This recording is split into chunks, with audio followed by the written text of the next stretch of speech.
gode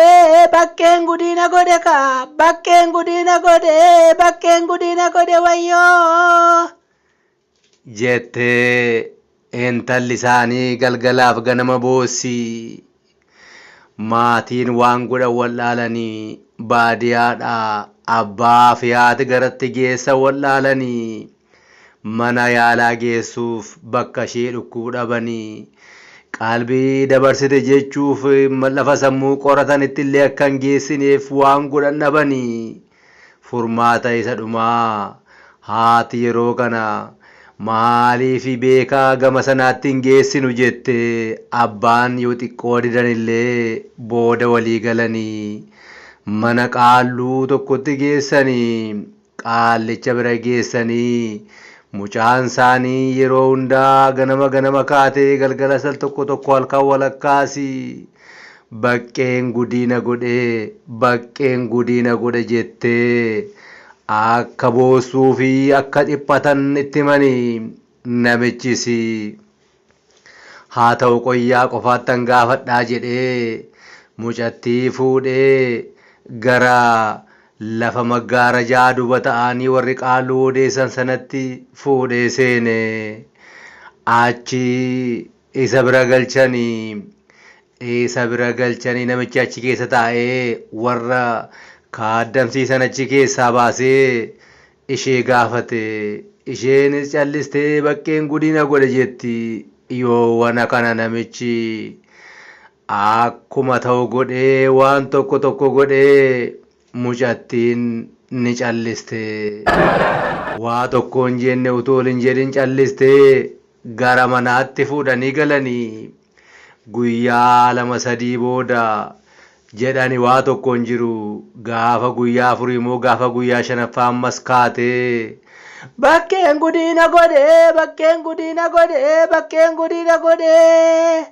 jechuutti kaatee yoowwana kan ammas lammaffaa fuudhanii mana qaallicha sanaatti geessanii ammasitti deebi'ee akkuma duraa sana taate galgalaaf ganama kaatee baqqeen gudiina godhe jette jedhanii namichi ammasii fuudhee maggaarajaa duubatti geessanii fi ammas akkuma duraa sana waan godhee mucaan calliste masaa raawwatee booda ani garuu kanan jedhu jedhee ishee gaafate baqqeen gudiina godhe maaliif jetta maal taate jedhee yeroo jalqabaaf ishee gaafate isheenis baqqeen kaadhimaa kooti hiriyyaa kooti maal godhu HIV na qabsiisee badena jalaa miliqe jette akkas jettee baate isheen namicha achuma maggaarajaa duuba dhaabatee darabee isaa baqqeen gudiina godhe jechuutti ka'e jedhama. Ofii namichi kun ofuma isaatiin gudii of godheetu baqqeen gudiina godhe jedha. Nami guddaan amma kana ga'u kuni namni umuriin guddaa kuni mucaa dhukkubsattee bira deemtellee utuu waaqa biraan gaafatin dhimma isaa fedhii foonii isaa keessa galee waan hin taane waan isarraan eegamne raawwate baqqeen akkuma intalattii gudii godhe isas gudii godhe innis baqqeen gudiina godhe jedhee boo'ee iyyee jedhama.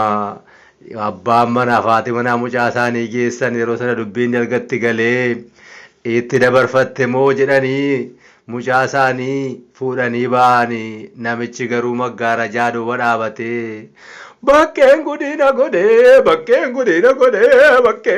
godhe jedhee jedhama. Kanaafuu ofii keessanii of gudii gootanii nama gudiina godhe hin jedhinaa. Waan nama kofalchiisu fakkaata garuu ergaa qaba. Mee kanaa wajjin waa wal qabatu waa'ee gudii heddii haasofne waa'ee muudii immoo haasofnu waa'ee muudii kunis nama kofalchiisa. kofaltanii garuu callistanii hin ba'inaa mana kanaaf maammila ta'a.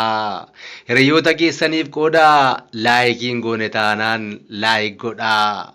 Eeyyee ittiin kaffaltanii waa tokko ittiin kaffaltanii waan isin nyaatu hin qabu. Waan fedheefuu gara muudiittan isin geessaa gudiirraa gara muudii deemna jechuudha. Muudiin akkas ta'e haadha manaatu abbaa manaa fi bilbila. Abbaan manaa bakka hojii jira bilbiltee fi yeroo dhuftu daabboo bitii kottu ittiin jette itti fufteesi. Kuulaniin immoo si dubbifti ishee ittiin jette. Abbaan manaa yoo wana kana ergaa kaa'ame fedhii dhaggeeffatee booddee kuulaniin immoo eenyudha jedhee gaafate. Isheenis kuulanii kan jedhamtu hin jirtu abboo koo. Anoo yoon daabboo bitii kottu sin jedhe ilaaltee yookaan dhaggeeffattee callistaa ergaan koo kun si ga'uusaa adda mirkaneeffachuufanii kuulanii si dubbifti jedhe malee kuulanii waan jedhamtu hin jirtu ittiin jette. Abbaan manaa soowwana kana anoo naa agarteen see malee an kuulanii wajjinan jiran immoo san ishee wajjin jiru naa agartee laata jedheeni shakkeenoo gaafanni ittiin jedhu. Isheen immoo darbee ishee dhiigi ishee kun toggedhee akka aaruu wayii taate eewudha kuulaniin eessa kuulaniin eessa jirta haatamma ittiin jettee gaafatte. Namichis abbaan manaa ishee jechuudha. Ani kuulanii wajjinan jira mana daabboo sana cinaa mana kaaffee isaa wajji wal qabatee jiru sana beektamni ishee wajjin achi keessa jira ittiin jedhe.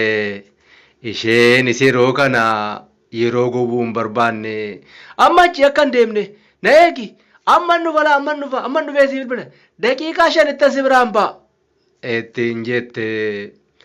Yeroo sana fiiddee arganaa taaksii kontoraata qabattee fiiddee akkuma jette daqiiqaa muraasatti mana daabboo sana bira geessee mana kaaffee keessa ilaaltee dhabdee achuma mana daabbochaa bira dhaabattee meerree eessa jirta kunoo mana daabboo sana biran jira jettee bilbiltee fi namichis abbaan manaa ishees yoowwana kana